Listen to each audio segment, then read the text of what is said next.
Hello दोस्तों, तो क्या हाल है आप लोगों के। उम्मीद करता हूँ सब बढ़िया ही होगा। तो मैं अभिषेक स्वागत करता हूँ आपका अपने चैनल पे, अभिषेक क्लासेज विद फन पे। और आज फिर से एक न्यू वीडियो के साथ। और आज की इस वीडियो में हम बात करने वाले हैं क्लास 10th के चैप्टर नंबर 1 के बारे में। और ये जो पेन है ये काफ़ी बड़ा हो रहा है, तो इसे थोड़ा सा पतला कर देते हैं। हाँ ठीक है, ठीक है। तो क्लास 10th के चैप्टर नंबर 1 के बारे में बात करेंगे, जो कि है संसाधन और विकास। ठीक है, ये आपके जियोग्राफी का चैप्टर नंबर 1 है। ठीक है, इसके आपको नोट्स मिल जाएंगे। ये जो लिखे हुए दिख रहे हैं ना, ये आपके नोट्स हैं। ठीक है, इसे आप नोट डाउन कर लेना। तो मैं इसे हटा देता हूँ। ठीक है, तो आप इसका स्क्रीनशॉट भी ले सकते हो। और ठीक है, तो इन्हीं नोट्स के माध्यम से आज मैं आपको ये चैप्टर समझाने वाला हूँ और बताने वाला हूँ कि इस चैप्टर में आखिर है क्या क्या। ठीक है, ये पार्ट 1 है। ठीक है, ये इस चैप्टर का पार्ट 1 है। ठीक है, और जो पार्ट 2 होगा वो इसके बाद आएगा। ठीक है, आज की इस वीडियो में आपको टोटल 8 क्वेश्चंस देखने को मिलेंगे। ठीक है, इसके टोटल 14 क्वेश्चंस मैंने बनाए हैं, जो कि मेन है। ठीक है, जिनके थ्रू ये चैप्टर पूरी तरीके से कंप्लीट हो जाता है। और इसको 2 पार्ट्स में डिवाइड करा है मैंने। एक पार्ट में हम 8 क्वेश्चन कंप्लीट करेंगे, और बाकी बचे हुए में हम बाकी बचे हुए क्वेश्चन जो है ना, हम पार्ट नंबर 2 में कंप्लीट करेंगे। ठीक है, तो ये है पार्ट 1। ठीक है, अगर आपको ये वीडियो अच्छी लगी तो वीडियो कर देना लाइक और चैनल को कर देना सब्सक्राइब। ठीक है, कर दिया करो यार, थोड़ा मतलब मोटिवेशन मिल जाता है, तो कर दिया करो। ठीक है, तो शुरू करते हैं आज की इस वीडियो को। तो प्रश्न नंबर 1 क्या कह रहा है। प्रश्न नंबर 1 है संसाधन क्या है। ठीक है, संसाधन क्या है। ये आपने 6th 7th 8th ठीक है 9th इन तीनों सेक्शन में लगभग संसाधन, ये वर्ड आपने ज़रूर सुना और आपको इसका मतलब भी पता होगा। ठीक है, तो अभी मैं एक बार मैं भी बता देता हूँ। हमारे पर्यावरण में उपलब्ध प्रत्येक वस्तु जो हमारे ज़रूरतों को पूरा करने के लिए प्रयोग की जाती है, ठीक है, वह एक संसाधन है। यानी हर वो चीज़ जो आपकी ज़रूरतों को पूरा करती है, ठीक है, जो आपकी ज़रूरतों को पूरा करती है वो संसाधन है। ठीक है, एक बार इसे लाइट को थोड़ा ठीक कर लेता हूँ। हाँ ठीक है, ठीक है। तो हर एक चीज़ जो आपकी ज़रूरतों को पूरा करती है वो क्या है, संसाधन है। ठीक है, जैसे कि फ़ोन है, फ़ोन आज हमारी पढ़ाई में मदद कर रहा है। ठीक है, आप फ़ोन में ही ये वीडियो देख रहे होगे, तो ऑब्वियस सी बात है कि फ़ोन भी एक संसाधन है। ठीक है, तो ये हो गया संसाधन की डेफिनेशन। एग्जाम्पल देख लो, कोयला और पेट्रोल। ठीक है, तो ये हो गए संसाधन के आप कुछ एग्जाम्पल। ठीक है, अब मैं इसे थोड़ा जूम आउट करूँगा ताकि आपको अच्छे से समझा सकूँ। ठीक है, तो अब हम देखेंगे संसाधनों के प्रकार। ठीक है, संसाधनों को कुल कितने प्रकार होते हैं। ठीक है, ये देखने वाले हैं, कॉपी मेरे साइड में रखी हुई है, तो थोड़ा बहुत अगर कोई चीज़ें छूट जाती है तो मैं भी देख लेता हूँ। ठीक है, तो प्रश्न नंबर 2 है संसाधनों के सभी प्रकारों की पूर्ण जानकारी दें। तो बिल्कुल देते हैं। तो संसाधनों को कुछ आधारों पर वर्गीकृत किया जाता है। ठीक है, जो कि हैं उत्पत्ति के आधार पर। ठीक है, बहुत सारे आधारों पर किया जाता है। अभी हम मैक्सिमम 4, एक मिनट मैं देख लेता हूँ। ठीक है, तो अभी हम लोग कुछ ना करते हुए भी 3 प्रकार के संसाधनों के जो 3 या 4 प्रकार के संसाधनों के आधार पर उन्हें बांटा जाता है। ठीक है, तो उसमें सबसे पहले आता है उत्पत्ति के आधार पर। ठीक है, तो पहले देख लेते हैं उत्पत्ति के आधार पर संसाधनों को किन माध्यमों से वर्गीकृत किया गया है। ठीक है, तो उत्पत्ति के आधार पर संसाधनों को 2 माध्यमों में बांटा गया है। एक है जैव संसाधन और दूसरा है अजैव संसाधन। ठीक है, जैव संसाधन में क्या होता है, जैव संसाधन, इन संसाधनों में संसाधन की प्राप्ति जीवों से की जाती है। ठीक है, तो जो जैव संसाधन होते हैं उनमें जो संसाधनों की प्राप्ति है वो जीवों से करी जाती है। ठीक है, जैसे वनस्पति। ठीक है, अब यहाँ जीवों से बात यानी सजीव से। ठीक है, यानी ऐसे आपके जो ना ऐसे संसाधन जो सजीवों से प्राप्त करे जाते हैं। ठीक है, ऐसे संसाधन जो सजीवों से प्राप्त करे जाते हैं। ठीक है, तो यहाँ पर हम देख रहे हैं, तो एक मिनट, तो बीच में थोड़ा सा काम आ गया था। तो ठीक है, तो देखो जैव संसाधन वो संसाधन होते हैं जिनकी प्राप्ति जीवों से करी जाती है, और वो जीव सजीव होते हैं। ठीक है, और जो आपके पेड़ पौधे होते हैं वो भी सजीव ही होते हैं। तो यानी कि जो फल फूल मिलते हैं हमें, ठीक है, वो भी एक तरीके से जैव संसाधन ही होते हैं। अब देखो, जो हमारी चीज़ों की पूर्ति करे, तो फल जो है वो हमारी किस तरह से मदद करते हैं, हमें तरह तरह के प्रोटीन्स, ठीक है, और बहुत सारी चीज़ें हमें प्रदान करते हैं। ठीक है, जिससे हम स्वस्थ रहते हैं, तो वो भी हमारे लिए इम्पोर्टेंट है। ठीक है, और वो हमें मिलता है किससे, है पेड़ पौधे से मिलता है, और पेड़ पौधे जो हैं वो सजीव हैं, यानी ये भी जैव संसाधन के अंतर्गत आ जाता है। ठीक है, यानी जो पेड़ पौधों से हमें जो चीज़ें प्राप्त होती हैं वो किस में आती है, जैव संसाधन में। ठीक है, ऐसे ही जीव, मछलियों से हमें जो है खाद्य पदार्थ मिल जाता है। ठीक है, मछलियों को खाते भी हैं हम ताकि हमारा आँखें स्वस्थ रहें। ठीक है, और बहुत सारे जीव हैं जिनका हम भक्षण भी करते हैं। ठीक है, और अपने ये हो गए, क्या कहते हैं इन्हें, पेट्रोल्स हो गए जो कि जीवाश्म से बनते हैं, ठीक है, जो कि जीव होते हैं जो कि काफ़ी समय तक ज़मीन के अंदर रहते हैं और फिर उनका जो है उनका शरीर जो है उसी गर्मी को झेलता रहता है और एक टाइम ऐसा आता है जब वो द्रव्य में परिवर्तित हो जाता है और वो पेट्रोलियम के तौर पे हमें मिलता है, तो वो भी एक तरफ से जैव संसाधन ही हो गया। ठीक है, अब बात करेंगे अजैव संसाधन की। तो अजैव संसाधन वह संसाधन जो निर्जीवों द्वारा प्राप्त होते हैं, ठीक है, यानी वैसे संसाधन जो निर्जीवों द्वारा प्राप्त होते हैं। ठीक है, इसका उदाहरण हो गया चट्टानें। चट्टानों से हमें कई प्रकार की शैलें प्राप्त होती हैं और इसी तरीके से धातुएं हो गई। ठीक है, ठीक है, तो इस तरीके से हमने देखा कि जैव संसाधन क्या, अजैव संसाधन क्या होता है। ठीक है, तो अजैव संसाधन वह संसाधन होते हैं जो निर्जीवों द्वारा प्राप्त होते हैं। ठीक है, अब देखो धातुएं भी इसमें आ जाती हैं। ठीक है, ठीक है, तो जो अजैव संसाधन होते हैं उसमें धातुएं भी शामिल होती हैं। ठीक है, अब धातुओं में आपका हो गया लौह आयस्क। ठीक है, लौह अयस्क आपने सुना होगा ना, लौह अयस्क जो कि हमने क्लास 8 में पढ़ा था, 9th में पढ़ा था। ठीक है, तो लौह अयस्क उसके अंदर आ जाता है। ठीक है, यानी लौह अयस्क भी है जो है वो अजैव संसाधनों के अंतर्गत आ जाता है। ठीक है, धातु, क्योंकि वो भी धातु ही तो है ना। ठीक है, और चट्टानों से हमें सेल वेल मिल जाती है। तो इस तरीके से हमने देख लिया अजैव संसाधन और जैव संसाधन क्या होते हैं। अब हम देखेंगे समाप्ति के आधार पर। अभी हमने देखा उत्पत्ति के आधार पर संसाधनों के प्रकार को। ठीक है, अब हम देखेंगे समाप्ति के आधार पर। जूम आउट कर लेते हैं थोड़ा सा। ठीक है, तो अब देखेंगे समाप्ति के आधार पर। एक मिनट यार, समाप्ति के आधार पर, तो समाप्ति के आधार पर इसे दो भागों में बांटा जाता है। एक होता है नवीकरणीय और एक होता है अनवीकरणीय। ठीक है, एक होता है नवीकरणीय और दूसरा होता है अनवीकरणीय। तो नवीकरणीय क्या होता है, वह संसाधन जिन्हें भौतिक या रासायनिक प्रक्रियाओं द्वारा दोबारा बनाया जा सकता है। तो यानी ऐसे संसाधन जिनका प्रयोग हम दोबारा कर सकते हैं। ठीक है, उन्हें हम कहते हैं नवीकरणीय संसाधन। जैसे हो गया पवन ऊर्जा और सौर ऊर्जा। ठीक है, ठीक है, तो नवीकरणीय संसाधन वह संसाधन होते हैं जिनको हम दोबारा बना सकें। ठीक है, भौतिक तरीके से या रासायनिक तरीके से, रासायनिक प्रक्रियाओं द्वारा। ठीक है, इसका उदाहरण देख लेते हैं। इसका उदाहरण होगा पवन ऊर्जा और सौर ऊर्जा। ठीक है, ये इसका उदाहरण होगा, क्योंकि पवन ऊर्जा, ठीक है, वो जो पंखे टाइप के घूमते रहते हैं ना, पंखे टाइप के जो घूमते रहते हैं उन्हें हम कहते हैं पवन ऊर्जा और सौर ऊर्जा, सोलार ऊर्जा। ठीक है, सोलार जो हमें सूर्य से ऊर्जा प्राप्त होती है। ठीक है, जिनसे हम बिजलियाँ बना लेते हैं। ठीक है, तो वो आता है हमारे सौर ऊर्जा के अंतर्गत। इस तरीके से हमने देखा नवीकरणीय, आप देखेंगे अनवीकरणीय संसाधन। ठीक है, तो अनवीकरणीय संसाधन क्या होता है, अब इसके बारे में बात करेंगे। तो अनवीकरणीय संसाधन, इन संसाधनों को बनाने में अधिक समय लगता है। यानी कि जो ये संसाधन होते हैं ये बन तो जाते हैं पर इनको बनने में ज़्यादा समय लगता है। ठीक है, अनवीकरणीय की तुलना में, मतलब नवीकरणीय की तुलना में अनवीकरणीय संसाधन को बनने में अधिक समय लगता है और इसका प्रयोग हम एक से अधिक बार नहीं कर सकते। इसका बात का भी आपको ध्यान रखना चाहिए। उदाहरण लेके चलते हैं कि अगर आप बाई चांस मान के चलो बाइक चला रहे हो। ठीक है, और अगर आपका बाइक का पेट्रोल ख़त्म हो गया तो क्या आप उसे दोबारा बना पाओगे? नहीं बना पाओगे ना, आपको उसके लिए पेट्रोल भरवाने जाना पड़ेगा। तो इसे हम उदाहरण ले सकते हैं अनवीकरणीय संसाधन का। ठीक है, खनिज और जीवाश्म मुख्यतः इसके उदाहरण है। यानी खनिज और जीवाश्म जो है मुख्यतः इसके उदाहरण है। ठीक है, उदाहरण हो गया कोयला और पेट्रोल। ठीक है, कोयला और पेट्रोल इसके उदाहरण है। ठीक है, अनवीकरणीय संसाधन के। अब बात करेंगे स्वामित्व के आधार पर कि स्वामित्व के आधार पर संसाधनों को कितने भागों में बांटा गया है। स्वामित्व के आधार पर यानी कि जब संसाधन व्यक्ति के अंतर्गत होता है तो उसे हम कहते हैं स्वामित्व संसाधन। ठीक है, यानी कि व्यक्ति के अंतर्गत हो। ठीक है, जिसका स्वामी हो कोई। ठीक है, तो व्यक्तिगत संसाधन, तो सबसे पहले स्वामित्व के आधार पर व्यक्तिगत संसाधन आते हैं।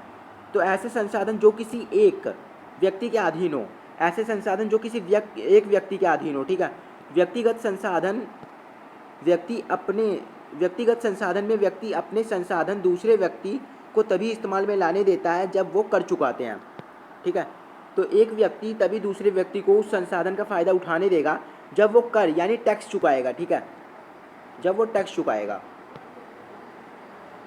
एग्जाम्पल ले लेते हैं, जैसे मकान मालिक। ठीक है, मकान मालिक जो होते हैं वो अपनी एक बिल्डिंग बनाते हैं। ठीक है, वो बिल्डिंग उनके लिए संसाधन बन जाती है। कैसे बन जाती है? क्योंकि उसी बिल्डिंग से वो अपना पालन पोषण करते हैं। उस बिल्डिंग में जो भी रहने आता है उससे वो लोग जो है ना कर वसूल करते हैं। ठीक है, बड़ी लाइट थोड़ा सही कर लेता हूँ यार। हाँ ठीक है, ठीक है, तो उससे वो लोग क्या करते हैं, कर वसूल करते हैं और कर वसूल करने के बाद अपना घर चलाते हैं। ठीक है, तो यही इसका उदाहरण हो गया किसका, व्यक्तिगत संसाधन का। ठीक है, उसके अलावा आपका हो जाएगा सामुदायिक स्वामित्व। सामुदायिक स्वामित्व यानी आप थोड़ा समझ ही रहे होंगे कि ये संसाधन व्यक्ति के निजी अधिकार में ना रहकर पूरे समुदाय के अधीन होते हैं, यानी इस पे एक व्यक्ति का कंट्रोल नहीं होता, इस पे पूरे पूरे समुदाय, पूरे को पूरे एक ग्रुप का इसमें अधिकार होता है। ठीक है, एग्जाम्पल हो गया तालाब, कोर्ट, शमशान भूमि, अस्पताल। ठीक है, ये इसके उदाहरण हो गए। अब बात करेंगे राष्ट्रीय संसाधन। राष्ट्रीय संसाधन क्या होते हैं? तो ऐसे संसाधन जिन पर देश की सरकार का स्वामित्व होता है, यानी ऐसे संसाधन जिन पर देश की सरकार जो है अधिकार रखती है। ठीक है, देश की सरकार को हक है कि वो व्यक्तिगत संसाधनों को अपने अधिग्रहण कर ले। यानी कि आपने देखा होगा कई बार जो है नोटिस आ जाते हैं कि आपको ये जगह खाली करनी पड़ेगी, तो सरकार ऐसा किस लिए कर पाती है? क्योंकि सरकार के पास अधिकार है कि वो दूसरों के संसाधनों को अपने अधीन कर सके। ठीक है, एग्जाम्पल हो जाता है सारे खनिज, जल संसाधन, वन, रेल एक्सेट्रा, यानी इत्यादि। ठीक है, तो इस तरीके से आपने देखा कि संसाधनों को किन किन प्रकारों में वर्गीकृत किया जाता है। उसके अलावा एक चीज़ और है, अंतर्राष्ट्रीय संसाधन। ठीक है, ये क्या है? कुछ अंतर्राष्ट्रीय संस्थाएं खनिज या संसाधन पर नियंत्रण करती हैं। ठीक है, कुछ अंतर्राष्ट्रीय संस्थाएं खनिज या संसाधन पर नियंत्रण करती हैं जो कि देश के बाहर होता है। ठीक है, देश की तटरेखा पर 200 समुद्र मील से दूर। ठीक है, अब कोई भी अंतर्राष्ट्रीय संस्था हमारे देश की संस्था के खनिज पर अपना अधिकार कब जमा सकती है? संसाधन पर अपना अधिकार कब जमा सकती है? जब वो संसाधन तट रेखा से 200 समुद्री मील दूर हो। ठीक है, समझो कि अगर आपके पास कोई चीज़ है, ठीक है, मतलब ये मान के चलो कि दूसरे के पास कोई चीज़ है, ठीक है, तो आप उससे वो चीज़ कब ले पाओगे? जब वो चीज़ उससे दूर होगी। ठीक है, जब वो चीज़ उससे दूर होगी। तो यानी कि मान के चलो कि जब हमारे देश, ठीक है, जो हमारा देश भारत है, ठीक है, मान के चलो कि हमारा देश भारत है, ठीक है, ये हमारा देश भारत हो गया। ठीक है, इसे आप मान के चलो, ठीक है, ये बी से मैं भारत को डिनोट कर रहा हूँ। ठीक है, बी से भारत हो गया, और यहाँ पर जो है ना इतने दूर यानी कि 200 मील दूर कोई खनिज संसाधन पाया गया।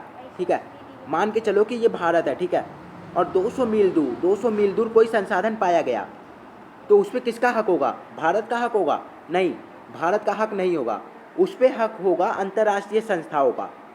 ठीक है, अगर भारत के समुद्री मील से, यानी भारत के तटरेखा से 200 समुद्री मील दूर अगर कोई संसाधन पाया जाता है तो उसमें भारत का हक नहीं होगा, उसमें हक होगा अंतर्राष्ट्रीय संस्थाओं का।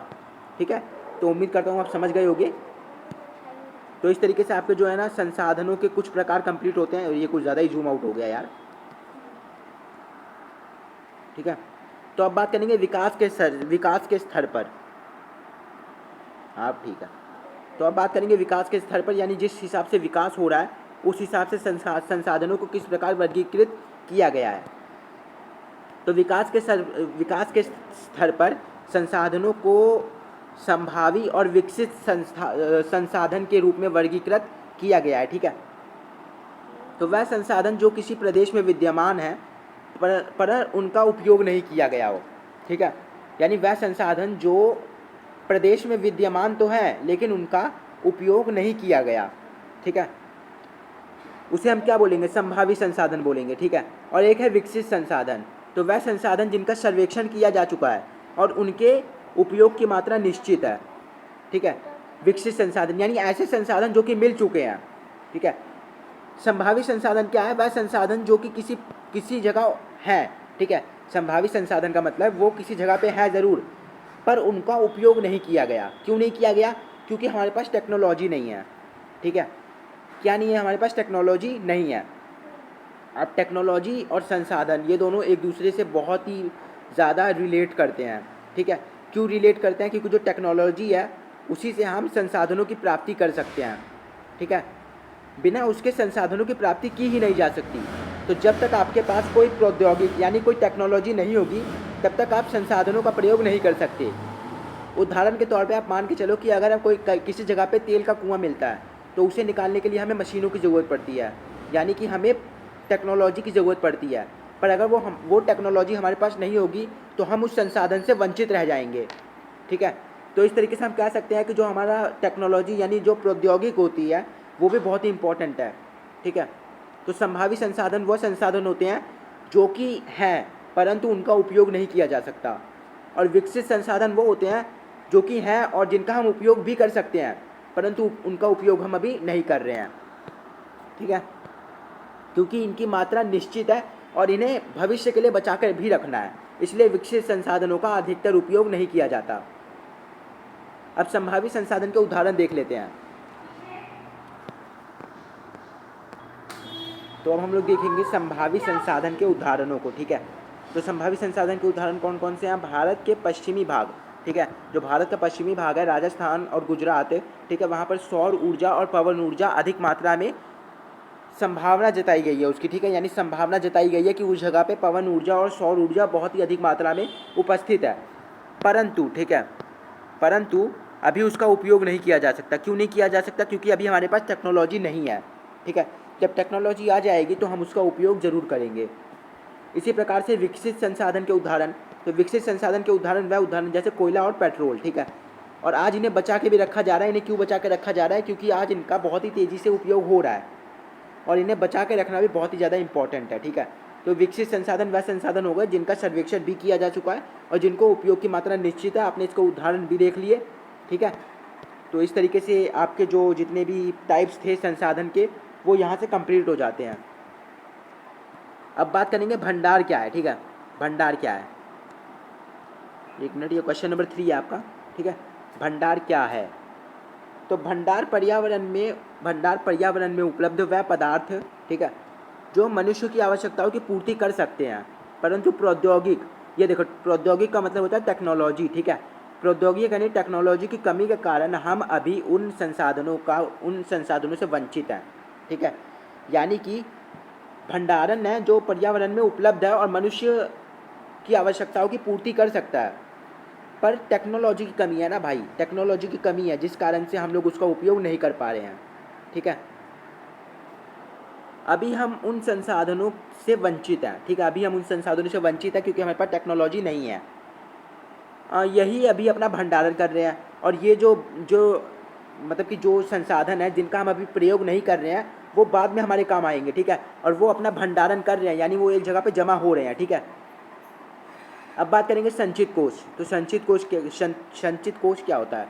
तो यह भंडार का ही हिस्सा है, पर तकनीक द्वारा इन्हें प्रयोग में भी लाया जा सकता है। यानी कि संचित कोष जो होते हैं वो भंडार का भी हिस्सा है और प्लस में उन्हें उपयोग भी किया जा सकता है तकनीक द्वारा, पर उनका उपयोग नहीं किया जा रहा है क्योंकि इन्हें भविष्य के लिए बचाया जाता है, ठीक है, इन्हें भविष्य के लिए बचाया गया है, ठीक है। तो इस तरीके से आपने भंडारण और संचित कोष को देख लिया। अब देखते हैं कि संसाधनों के विकास से किस प्रकार हानि हो रही है, ठीक है। तो देखो, मानव ने संसाधनों का अंधाधुंध प्रयोग किया जिससे निम्न समस्याएं पैदा हुई। संसाधनों का ह्रास हुआ, संसाधन बहुत ही तेज़ी से ख़त्म हो रहे हैं और संसाधनों को सही तरीके से बंटवारा ना होने के कारण व्यक्ति में भेदभाव हो गया। आपने देखा होगा कि कोई अमीर है कोई गरीब, ऐसा किस लिए है? क्योंकि संसाधनों का बंटवारा सही तरीके से नहीं किया गया, ठीक है। और संसाधनों का जो शोषण है उसके कारण प्रदूषण, ठीक है, संसाधनों के शोषण से प्रदूषण फैल रहा है और प्लस में पृथ्वी का तापमान भी बढ़ रहा है क्योंकि कार्बन डाइऑक्साइड गैस काफ़ी अधिक मात्रा में बढ़ जाती है, ठीक है। और ओजोन जो गैस है जो कि सूर्य की पराबैंगनी किरणों से हमें बचाता है उसका भी ह्रास हो रहा है, ठीक है।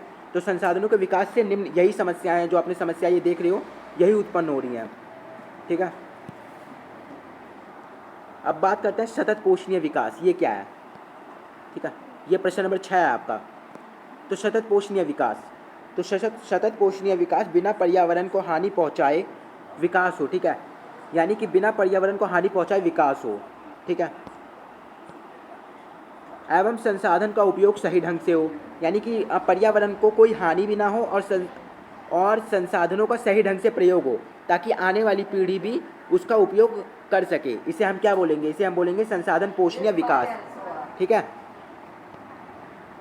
अब बात करेंगे रियो सम्मेलन या पृथ्वी सम्मेलन क्या है, जो कि आपकी बुक में लिखा हुआ है। तो रियो सम्मेलन एक प्रकार का आयोजन है, ठीक है, जिसमें पर्यावरण संरक्षण के लिए बात करी जाती है। तो रियो सम्मेलन 1992 में प्रारंभ हुआ, ठीक है, ब्राज़ील में, ठीक है, ब्राज़ील में एक जाने रेलो करके कोई शहर है, ठीक है, उस जाने रेलो रियो करके एक शहर है, ठीक है, वहाँ पर रियो सम्मेलन या पृथ्वी सम्मेलन हुआ था, ठीक है।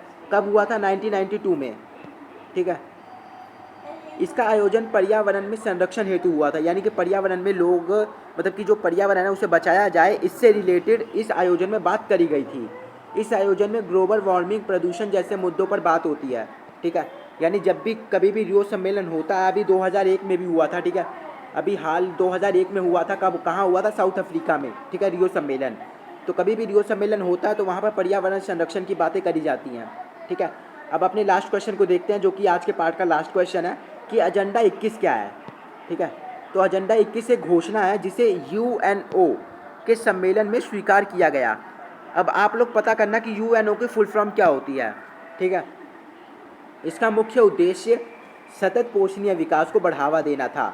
सतत पोषणीय विकास आपने देख लिया होगा कि पर्यावरण का इस तरह से उपयोग हो कि विकास भी हो और प्लस में संसाधनों का उपयोग ऐसे हो कि आने वाली पीढ़ी भी उसका प्रयोग कर सके, ठीक है। तो सतत पोषणीय विकास को बढ़ावा देने के लिए एजेंडा 21 को लागू किया गया था। तो इस तरीके से आप ये आज की वीडियो होती है ख़त्म। अगर आपको ये वीडियो अच्छी लगी हो तो वीडियो को कर देना हर बार की तरह लाइक, ठीक है, और चैनल को कर देना सब्सक्राइब, बेल आइकन को दबा देना ताकि आपको नोटिफिकेशन हर बार मिलती रहे। मैं मिलता हूँ नेक्स्ट वीडियो में, तब तक के लिए आप स्वस्थ रहो, मस्त रहो और मेरे चैनल पर रहने के व्यस्त बिल्कुल मत रहना। Thanks for watching.